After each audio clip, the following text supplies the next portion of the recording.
Bonjour et bienvenue dans cette édition de l'Actu tout en images en ce lundi 8 juillet. Avec au sommaire un barrage fragilisé par les années et qui a contraint les autorités à prendre des mesures de sécurité ce week-end à la Guierche. Le retour sur une soirée électorale inédite où finalement aucun candidat RN n'a percé en Sarthe.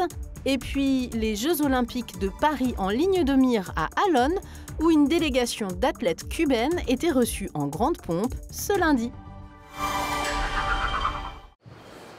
Dimanche matin, pompiers et gendarmes sont appelés en urgence aux abords de ce barrage à la Guierche. Situé sur la Sarthe, ce dernier menace de céder. C'est le propriétaire lui-même qui a donné l'alerte après des premiers signes de faiblesse apparus dans la nuit.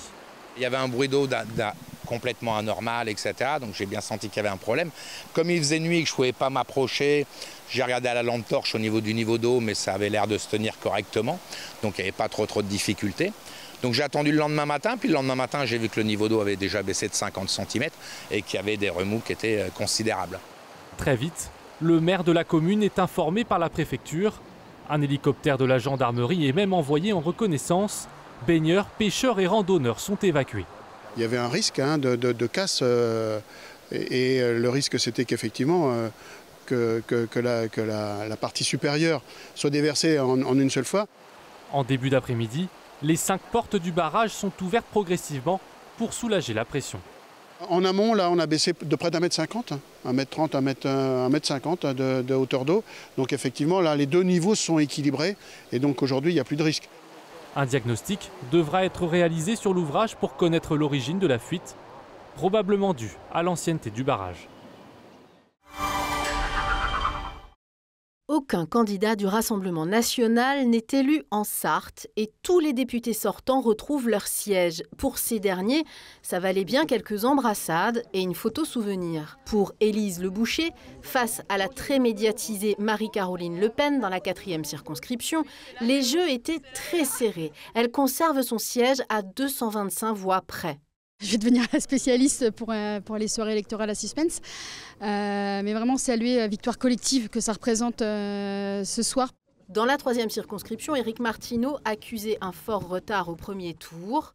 Là aussi, le barrage républicain a été une réalité. Il y a les données chiffrées, mais il y a aussi des gens qui ont reconnu mon travail, puisque j'étais très présent, c'est vrai, à l'Assemblée nationale, mais j'étais toujours très présent aussi sur la circonscription. Ma permanence à Château-du-Loir était toujours ouverte.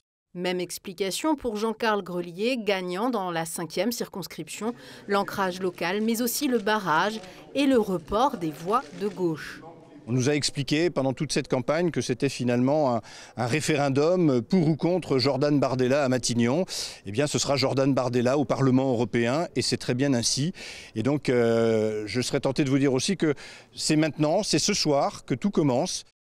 Et déjà, des questionnements sur la gouvernabilité d'une assemblée en 3 blocs.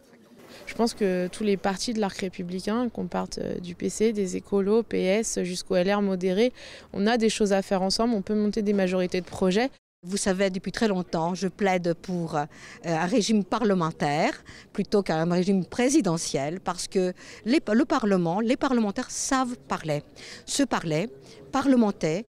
Aujourd'hui, aucun bloc politique n'a de majorité. Si le RN est le premier parti représenté à l'Assemblée nationale, la gauche et notamment le Parti socialiste renforcent leur présence.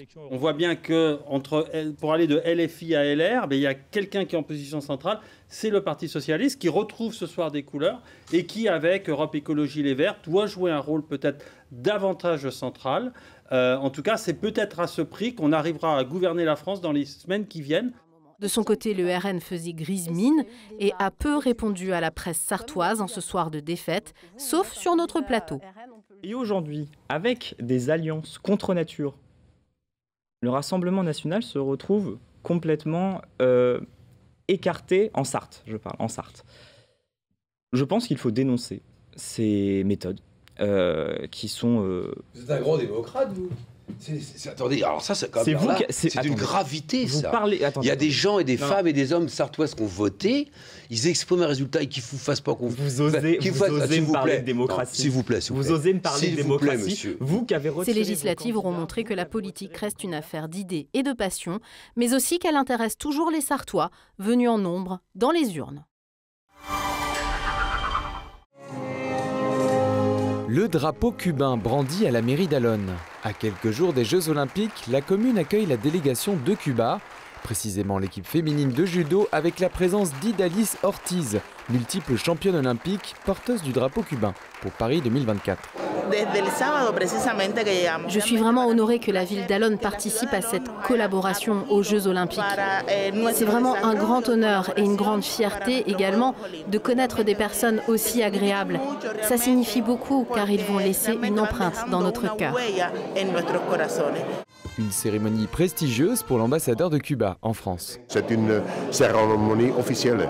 Normalement, la remise du drapeau le fait le président de la République. Alonne recevra également une haltérophile cubaine, l'équipe de foot olympique du Mali et un boxeur palestinien. Alors Mali et Palestine parce qu'on a des coopérations avec des villes de ces deux communes et donc on a fait travailler les réseaux, on a préparé en amont, on a de belles installations sportives. Ces 12 membres de l'équipe féminine cubaine séjourneront et s'entraîneront à Alonne à 18 jours de la cérémonie d'ouverture des JO. On finit ce journal avec des idées sorties pour cet été. Le département met en place des animations dans une trentaine de villes. Le thème cette année, le sport et les Jeux Olympiques évidemment. Dans plusieurs communes, des activités sportives destinées aux enfants de 6 à 15 ans inscrits dans les centres de loisirs, mais aussi des expositions, des randonnées pédestres et des visites guidées, comme à la piscine L'Île et Bulle à la Flèche ou au Boulerie Jump à Ivry-l'Évêque. Toutes les informations pratiques et la programmation sont à retrouver sur le site du département sarthe.fr.